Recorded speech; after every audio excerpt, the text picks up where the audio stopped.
Warahmatullahi wabarakatuh. Alhamdulillahi ala ihsanih wa syukru lahu ala taufiqihi wa amtinanih. Asyhadu an la ilaha illallah wahdahu la syarika lahu ta'ziman li sya'nih. Wa asyhadu anna Muhammadan abduhu wa rasuluhu da'ila ridwanih. Allahumma salli alaihi wa ala alihi wa ashabi wa ikhwani.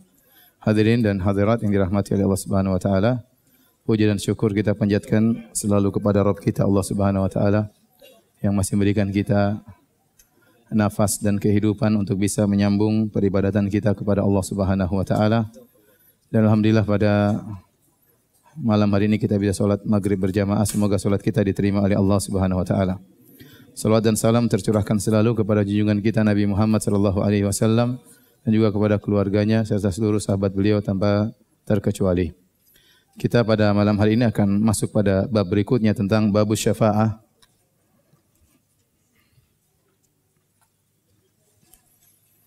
Tentang syafaat. Syafaat dalam bahasa Arab diambil dari syafa' dan syafa' artinya adalah genap, ya. Kenapa? Karena seorang ya al-mustashfi' yang meminta syafaat, dia meminta kepada asy-syafi' bantuannya agar memberi syafaat kepadanya untuk memohon pertolongan atau bantuan kepada pihak ketiga. Maka tatkala al-mustashfi' yang meminta syafaat dibantu oleh asy-syafi' yang memberi syafaat, maka tadinya dia sendirian, sekarang menjadi apa? Genap. Maka disebut dengan asy-syafa'at, ya. Yang dari syafa' yang artinya genap. Adapun bahasan kita, ya, syafaat yang berkaitan dengan masalah tauhid, yaitu kita akan menyinggung tentang penyimpangan-penyimpangan manusia dalam bab asy-syafa'at. Secara umum kita bisa menjelaskan bahwasanya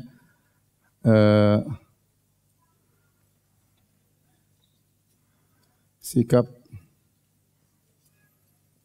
firqah-firqah atau kelompok-kelompok terhadap syafaat.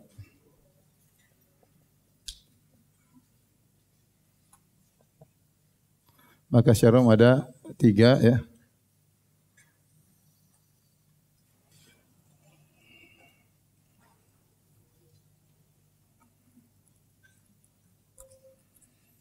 Yang pertama adalah Ahlul Bidah, ya, atau Al-Khawarij wal Mu'tazilah. Al-Khawarij dan Mu'tazilah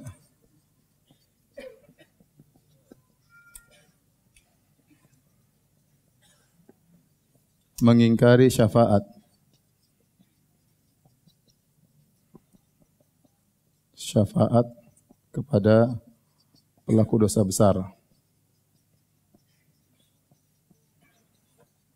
Kenapa? Keyakinan mereka barang siapa yang sudah masuk neraka tidak bakalan keluar lagi, ya. Sehingga kata mereka tidak ada syafaat. Adapun syafaat datang dari hadis-hadis dalam Sahih Bukhari atau Sahih Muslim yang di mana Allah mengatakan akhriju minan nari man kana fi qalbi mithqala dzarratin min iman, keluarkanlah di neraka jahanam orang yang masih ada imannya meskipun sebesar dzarrah. Kata mereka hadis ahad. Kata mereka hadis ahad, maka kita tidak terima. Adapun dalil-dalil yang banyak tentang syafaat, maksudnya yang mereka tetapkan adalah syafaat untuk mengangkat derajat orang-orang yang masuk surga.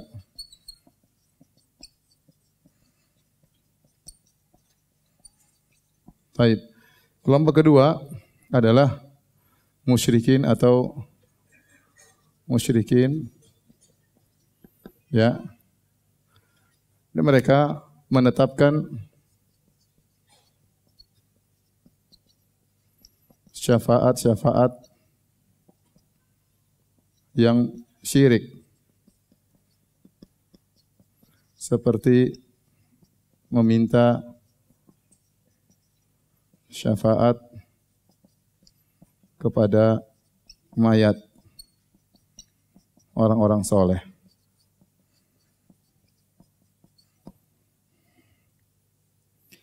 Adapun yang ketiga adalah ahlu sunnah. Maka mereka menetapkan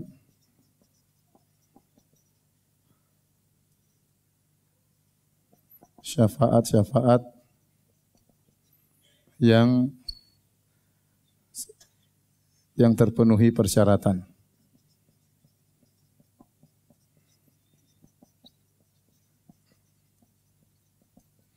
Dan menafikan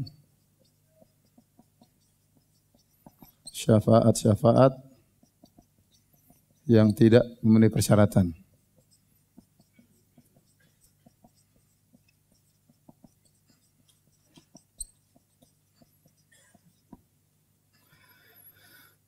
Hal ini semua, kenapa ada perbedaan seperti ini? Karena salah bersikap dalam memahami dalil-dalil tentang syafaat.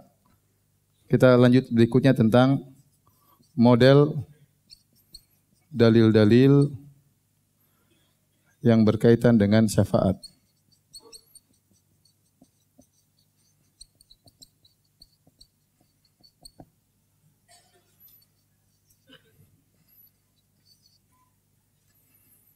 Ada 4 model dalil.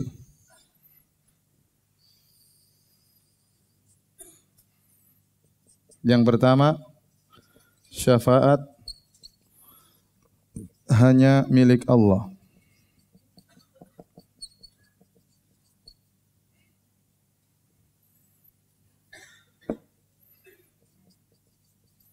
Seperti firman Allah, "Qul lillahi asy-syafa'atu jami'an. Lahu mulkus samawati wal ard wa ilaihi turja'un." Ya, katakanlah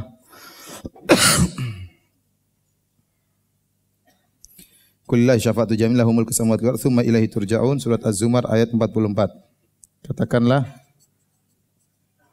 Katakanlah hanya milik Allah seluruh syafaat.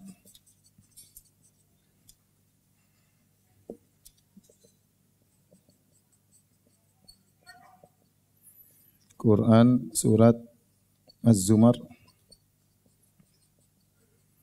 ayat 44.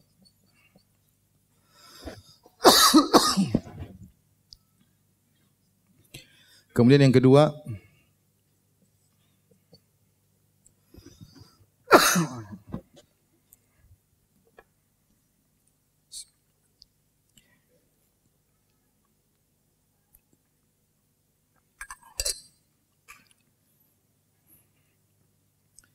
dalil-dalil yang menafikan atau menolak syafaat secara mutlak.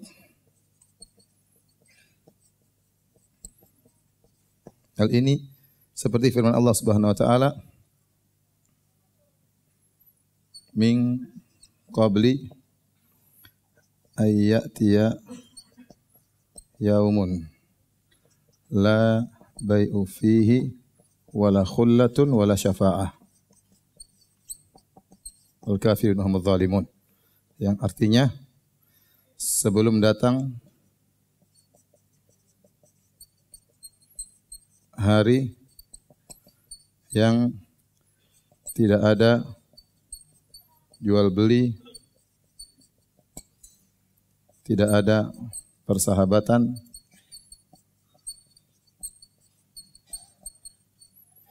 dan tidak ada syafaat. Surat Al-Baqarah ayat 254. Di sini Allah menolak syafaat, dinafikan secara mutlak. Sebelum datang min qabli ayati yaumun la bai'un fihi wala khullatu wala syafa'ah. Tidak ada nanti hari kiamat, tidak ada nama jual beli, tidak ada persahabatan, dan tidak ada syafaat. Berarti syafaat tidak ada. Dan dalil ini yang dijadikan dalil oleh orang-orang Khawarij dan Mu'tazilah. Mereka hanya memandang terhadap dalil-dalil yang menolak syafaat secara mutlak. Paham? Paham tidak? Contohnya lagi, ma lidzalimina min hamimin wala syafi'in yuta'. Surat Ghafir, artinya tidak ada bagi orang-orang zalim pada hari kiamat kelak, sahabat atau dan juga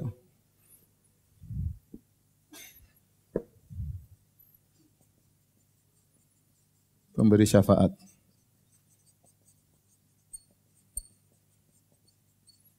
Jelas kata mereka bahwasanya Allah menolak adanya syafaat.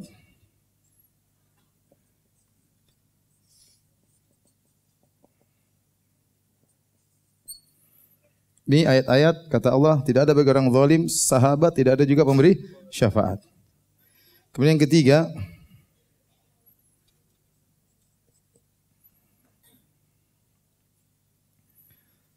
dalil-dalil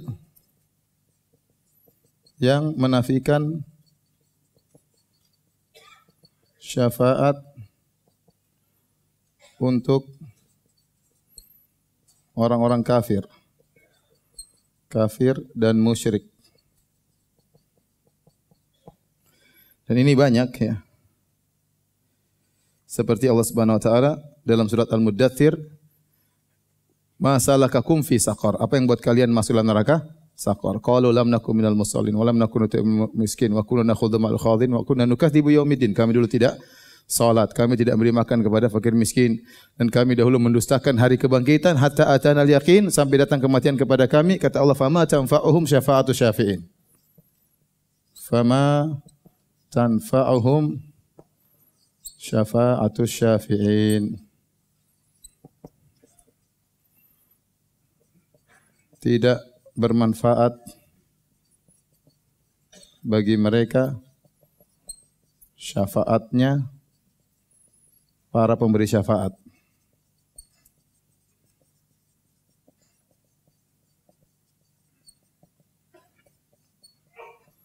Al-Muddatsir ayat berapa? Ayat 48. Dan dalil yang keempat, model dalil yang keempat adalah dalil-dalil yang menetapkan adanya syafaat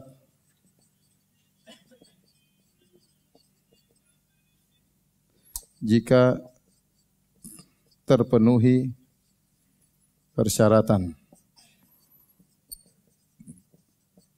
Persyaratan tersebut secara umum ada tiga, yaitu yang pertama, nanti akan kita jelaskan lebih dalam.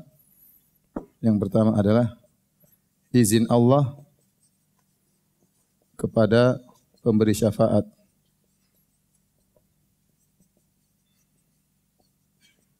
Yang tentunya berarti Allah ridha kepada Allah atau ridha Allah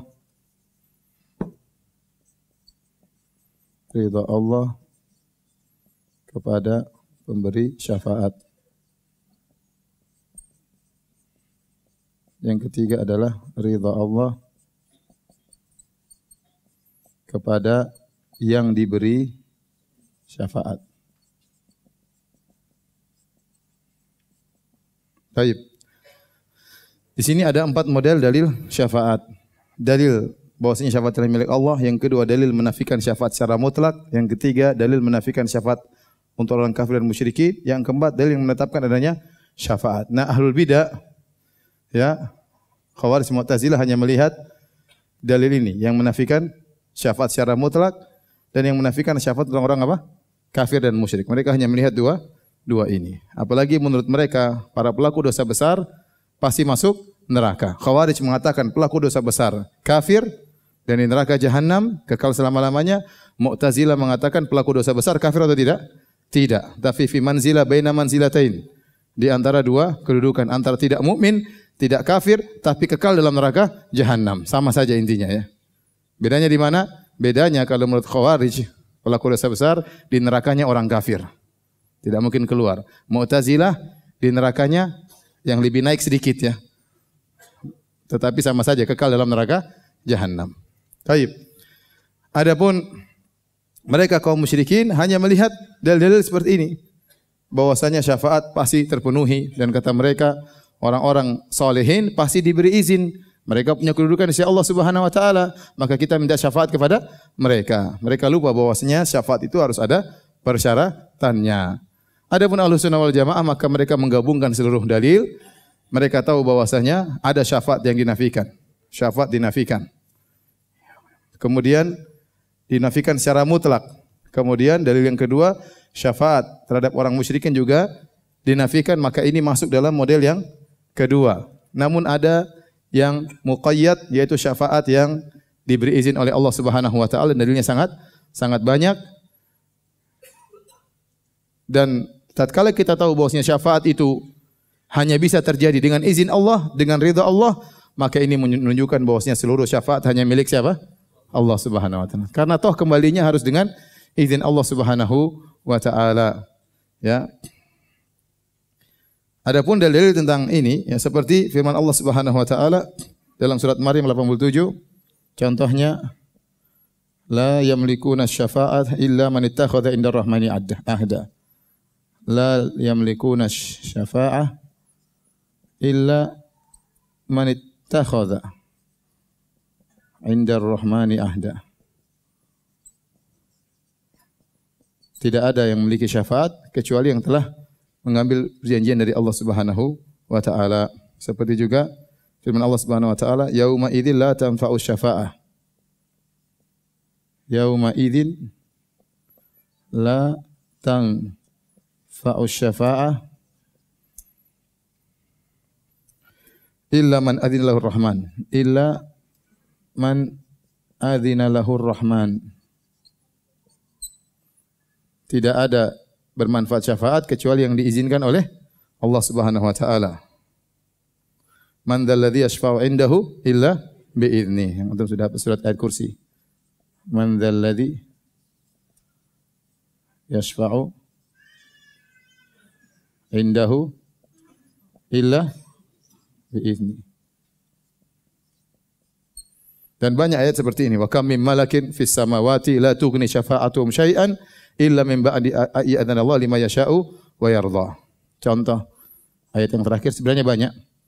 Wa kam min malakin, betapa banyak malaikat fis samawat la tughni syafa'atuhum syai'an illa min ba'di ayyadana Allah liman yasha wa yarda. Dalam surat An-Najm. Betapa banyak malaikat di langit tidak bermanfaat. La tughni syafa'atum syai'a. Sama sekali tidak bermanfaat syafaat mereka. Illa min ba'di ayyadana Allah. Kecuali setelah diizinkan oleh Allah. Bagi siapa? Lima yasha, bagi yang Allah kehendaki, wa yarda, Allah ridhai. Allah ridhai. Dari sini para hadirin rahmatillah subhanahu wa taala, kita bisa membagi syafaat secara umum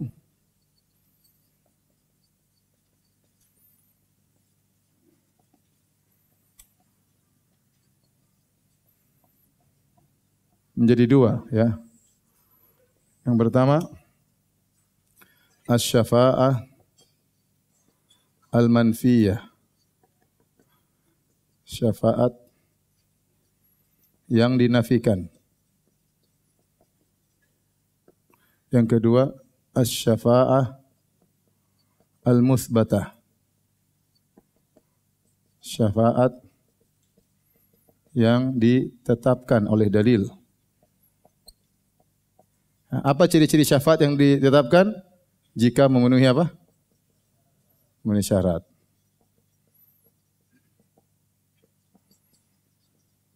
Syarat-syaratnya. Baik, adapun yang syafaat dinafikan jika tidak memenuhi persyaratan.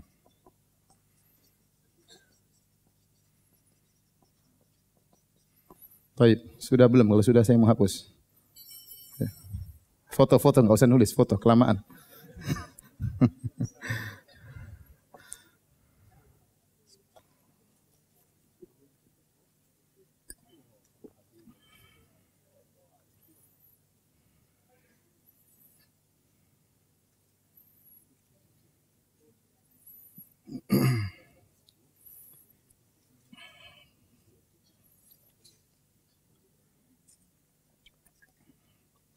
Enggak usah foto saya. Udah.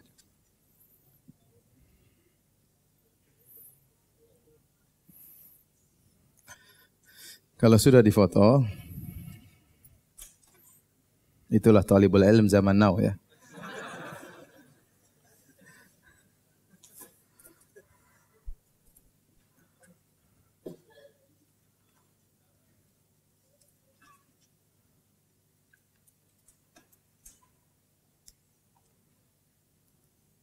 Tapi kalau sudah dihapus ya.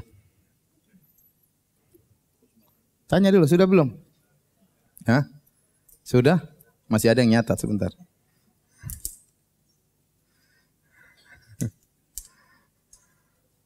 Ada yang talibul ilm zaman dahulu kala nyatat.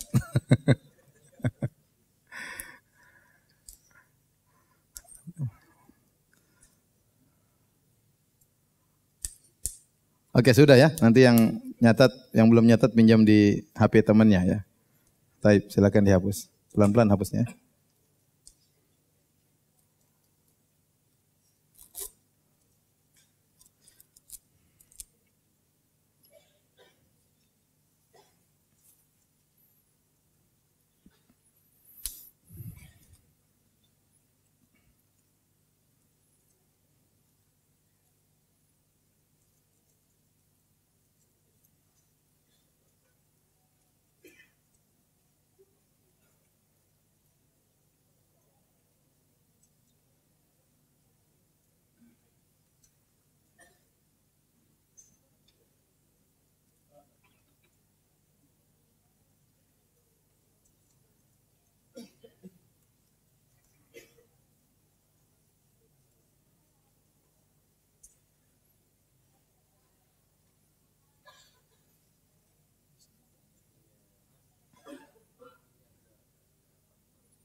Tapi ikhwan, secara umum juga syafaat bisa terbagi menjadi dua.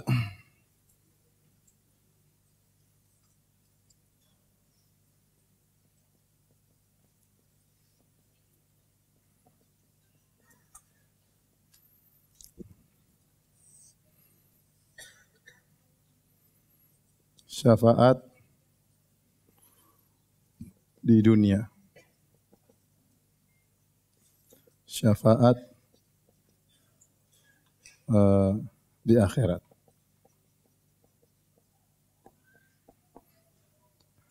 Syafaat di dunia bisa terbagi menjadi dua.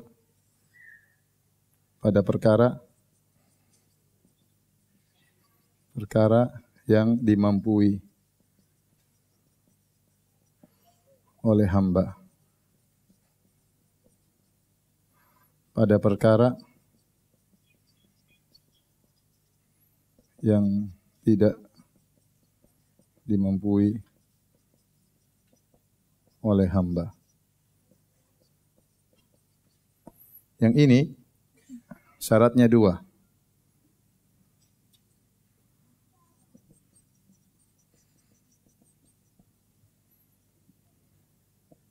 Yang pertama, pada perkara yang mubah, yang dibolehkan.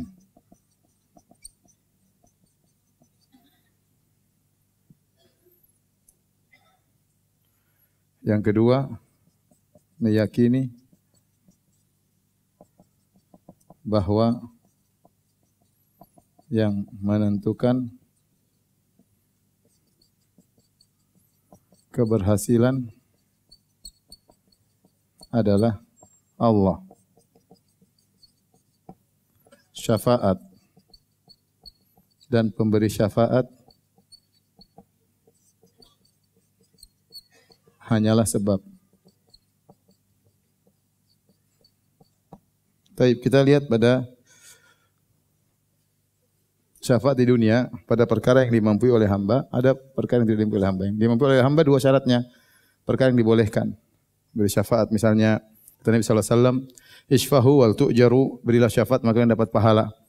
Ada orang kita kenal dia amanah, ingin lamar kerja itu syafaat. Orang ini amanah, jujur dan ini dia diterima. Maka kita dapat pahala ya.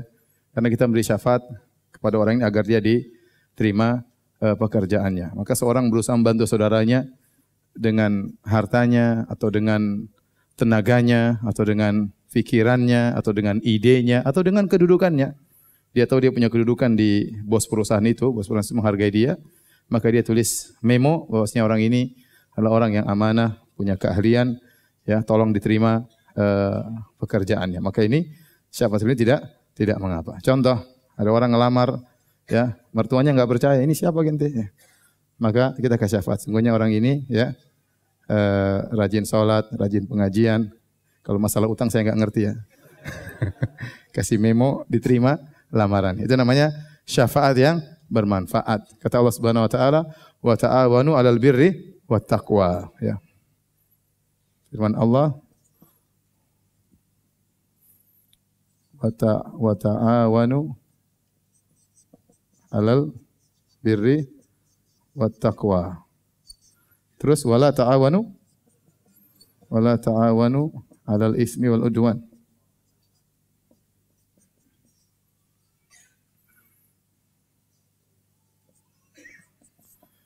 Tolong menolong kalian dalam kebaikan dan ketakwaan dan janganlah tolong menolong dalam dosa dan permusuhan. Contoh perkara yang tidak dibolehkan seperti syafaat dalam perkara yang haram. Ya. Contoh orang ini ternyata tidak berhak untuk bekerja, maka ada nepotisme atau yang hal-hal seperti itu sehingga akhirnya dia bekerja padahal tidak memiliki kemampuan dan ini merugikan negara misalnya. Atau seorang sebenarnya tidak lulus, tidak punya kemampuan maka diluluskan, ya. Sehingga dibuat ijazah palsu misalnya. Ini sering terjadi. Bayar akhirnya nilainya di upgrade, di markup sehingga akhirnya orang ini jadi lulus. Ini adalah syafaat yang diharamkan.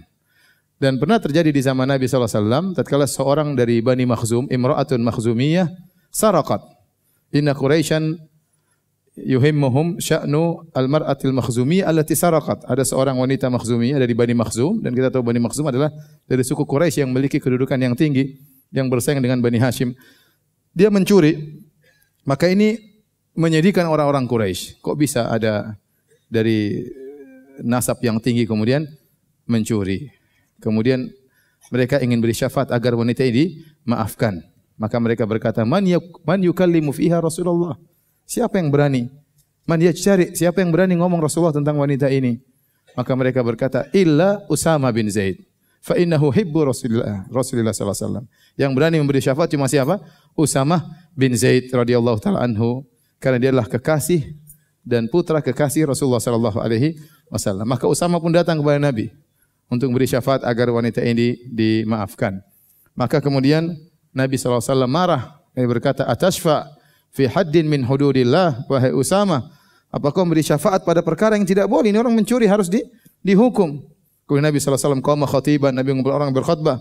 Kata Nabi SAW, ya, innama ahlaka alladhina min qablikum kana idza saraka fihim asy-syarif tarakuh. Sungguhnya yang telah membinasakan umat-umat terdahulu kalau ada orang yang bernasab mulia mencuri di antara mereka maka dibiarkan.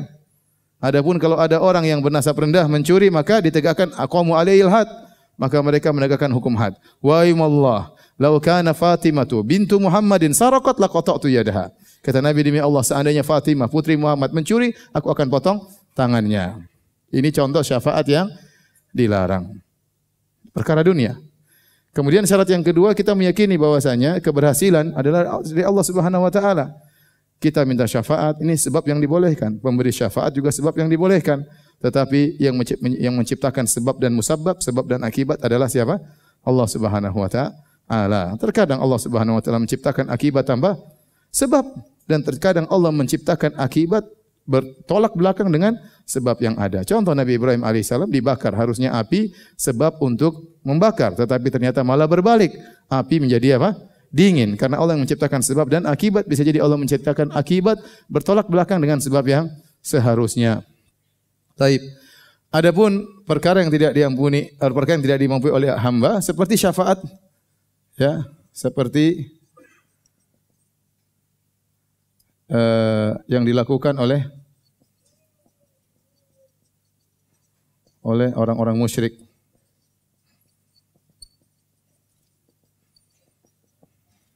minta syafaat kepada siapa? Kepada mayat-mayat. Ya. Ini insyaallah nanti akan kita jelaskan pada pertemuan berikutnya. Tapi para hadirin Allah Subhanahu wa taala, adapun syafaat di akhirat maka kita bisa membagi secara umum menjadi dua. Yang pertama syafaat khusus bagi Nabi sallallahu alaihi wasallam. Kemudian syafaat umum. Ya. Siapa untuk malaikat, nabi-nabi yang lain, syuhada dan kaum mukminin salihin secara umum.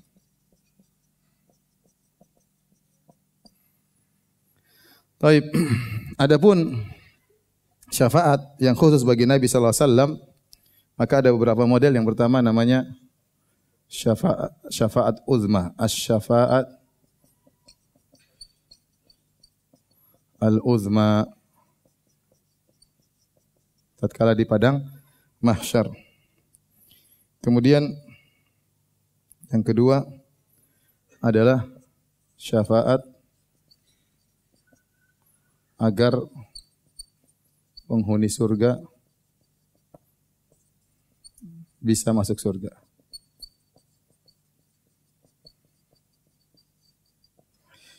Yang ketiga adalah syafaat untuk pamannya Abu Thalib. Yang keempat syafaat untuk umatnya yang masuk surga tanpa hisab. Taib, ini kekhususan Nabi sallallahu alaihi wasallam. Adapun syafaat, berapa menit lagi azan? 9 menit. Adapun syafaat yang umum, ya, pertama adalah syafaat untuk penghuni neraka agar keluar dari neraka.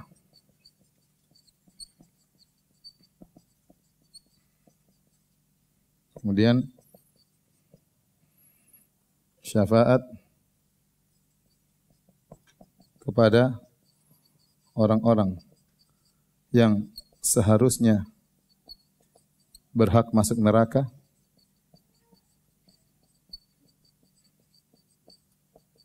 sehingga enggak jadi masuk neraka.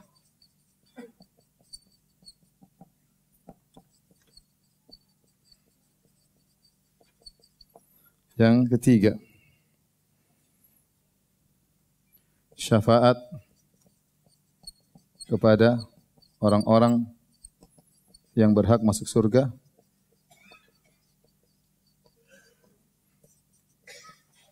agar dinaikkan derajatnya.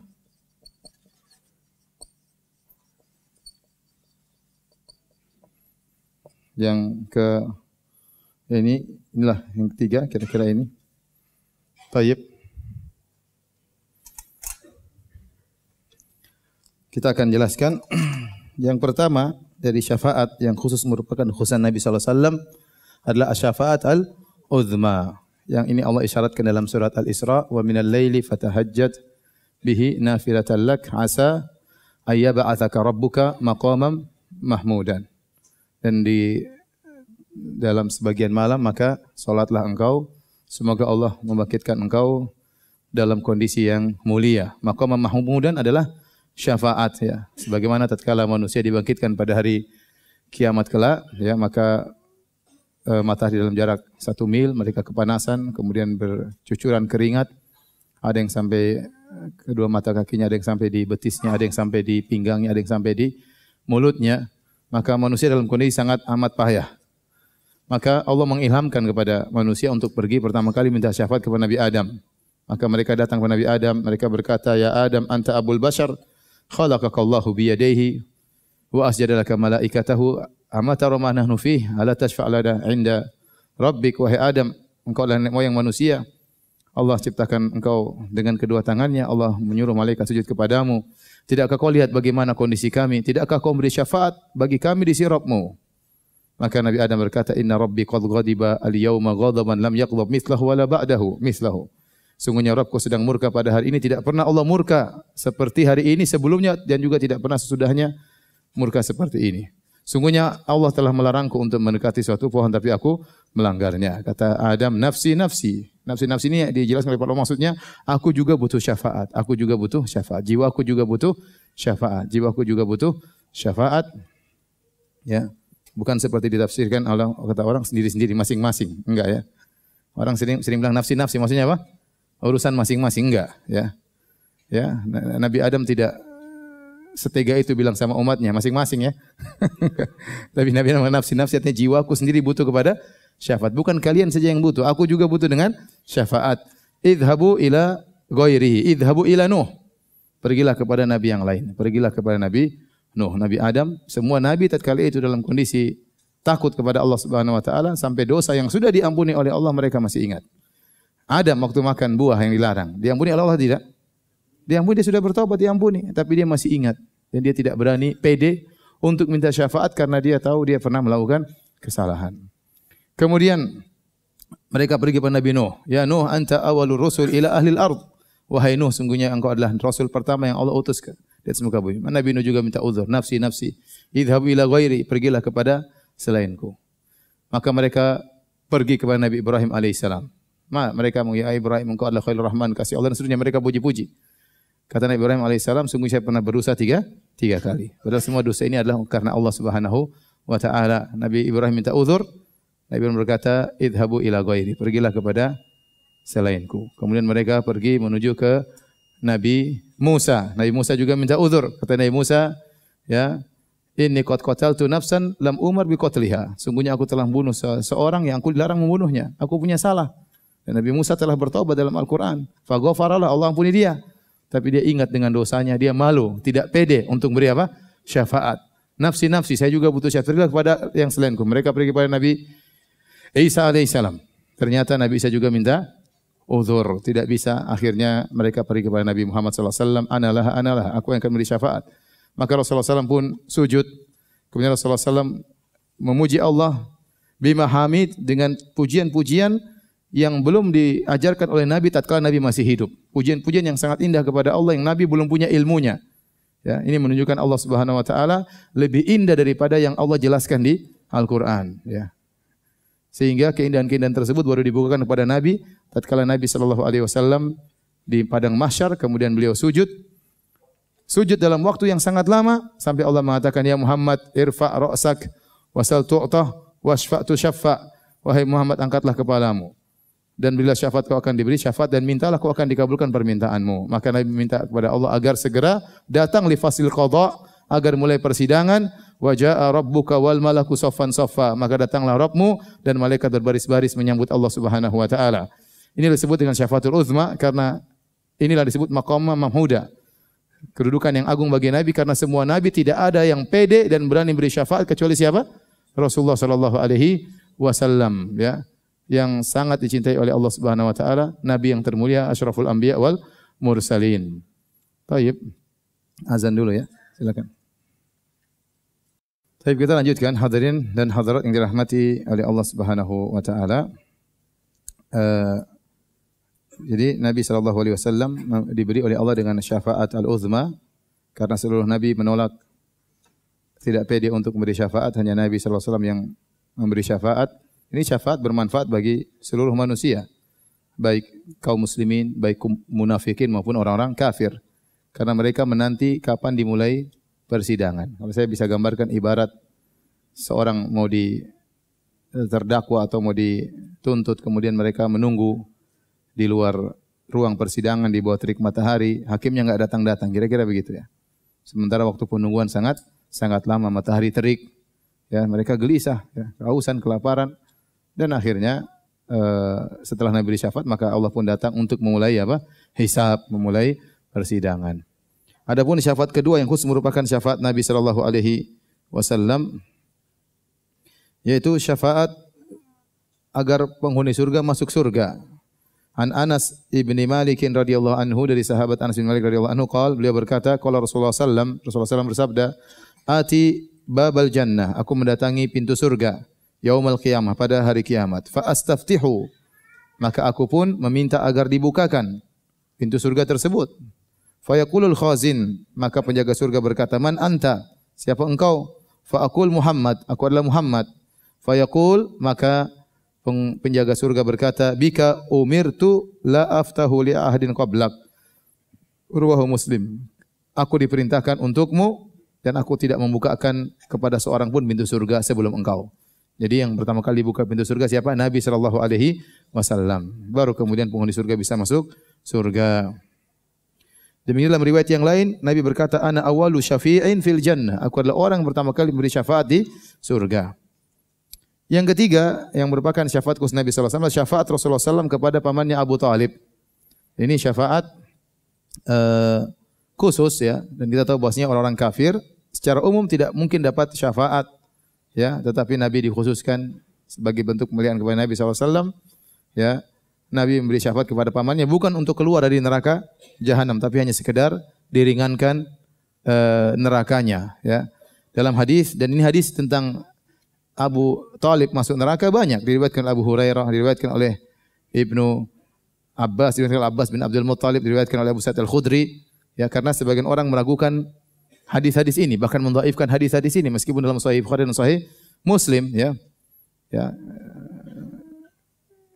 Apalagi orang Syiah mereka mengatakan Abu Thalib lebih mulia daripada Abu Bakar dan Umar. Abu Thalib lebih mulia daripada kaum Muhajirin, kaum Ansar. Ini yang tidak benar ya. Abu Thalib di neraka jahanam. Dari hadis Abu Sa'id Al-Khudri radhiyallahu anhu, Rasulullah SAW berkata, tatkala disebutkan dzukira indahu ammuhu Abu Thalib, tatkala disebutkan pamannya di sisi Nabi sallallahu alaihi wasallam, maka Nabi berkata, la'allahu tanfa'uhu syafaati yaumal qiyamah. Semoga syafaatku bermanfaat baginya pada hari kiamat. Dan ini juga pernah ditanyakan oleh pamannya, saudaranya Abu Thalib, yaitu Al-Abbas bin Abdul Muttalib. Wahai ya Rasulullah, bagaimana pamanmu Abu Thalib? Bagaimana saudaraku? Bukankah dia dulu membelamu tatkala di dunia?